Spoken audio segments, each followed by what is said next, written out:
বিগত ১৬ বছর যা হয়নি এবার তাই হলো বাংলাদেশে। শুধু বাংলাদেশ নয়, ভারতেও ঘটল ব্যতিক্রমী এক ঘটনা। সবশেষ ২০০৯ সালে ঘটেছিল এমন ঘটনা।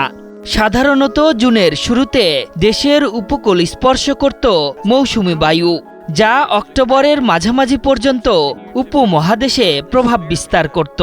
এবার তা অন্তত এক সপ্তাহ আগেই চলে এসেছে।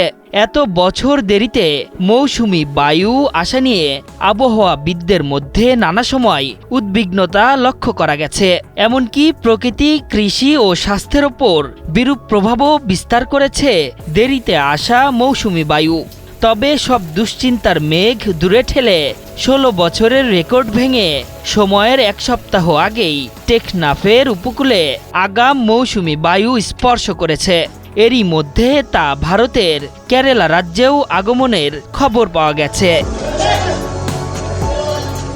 সবশেষ ২০০৯ সালে একই দিনে দেশের উপকূলে মৌসুমী বায়ু আগমনের খবর পাওয়া গিয়েছিল।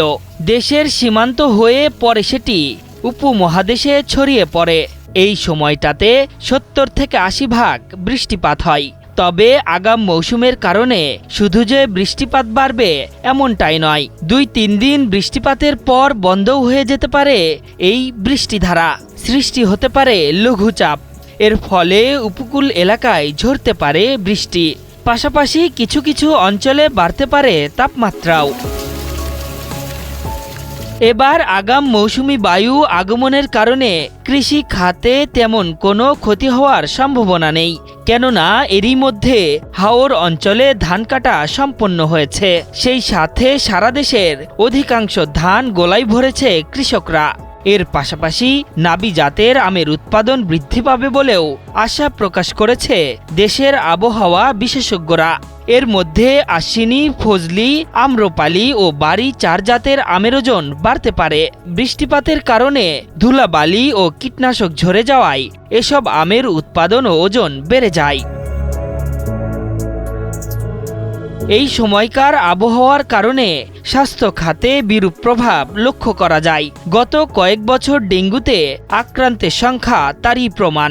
২০২৩ সালে এই রোগে আক্রান্ত হয়ে রেকর্ড সংখ্যক মানুষ মারা গেছেন বাংলাদেশে, যা অতীতের সব পরিসংখ্যানকে ছাড়িয়ে গেছে। অতিরিক্ত বৃষ্টিপাত ও বৃষ্টি থামলে তীব্র তাপদাহের ফলে এডিস মশার বংশ বৃদ্ধি পায়। ফলে ডেঙ্গু রোগের প্রভাব বেড়ে যায়। এতে তৈরি হয় স্বাস্থ্য ঝুঁকি। এবার মৌসুমী বায়ু আগে আসার কারণে এই রোগের প্রবণতা বেড়ে যেতে পারে। আর এটি এডিসের জন্য সহায়ক মৌসুম বলছেন গবেষকরা। এশিয়ার দক্ষিণাঞ্চল এবং ভারতীয় মহাসাগরীয় অঞ্চলের জলবায়ুতে সবচেয়ে বেশি প্রভাব বিস্তারকারী বায়ু প্রবাহকেই বলা হয় মৌসুমী বায়ু। আশরাফুল ইসলাম, ৭১।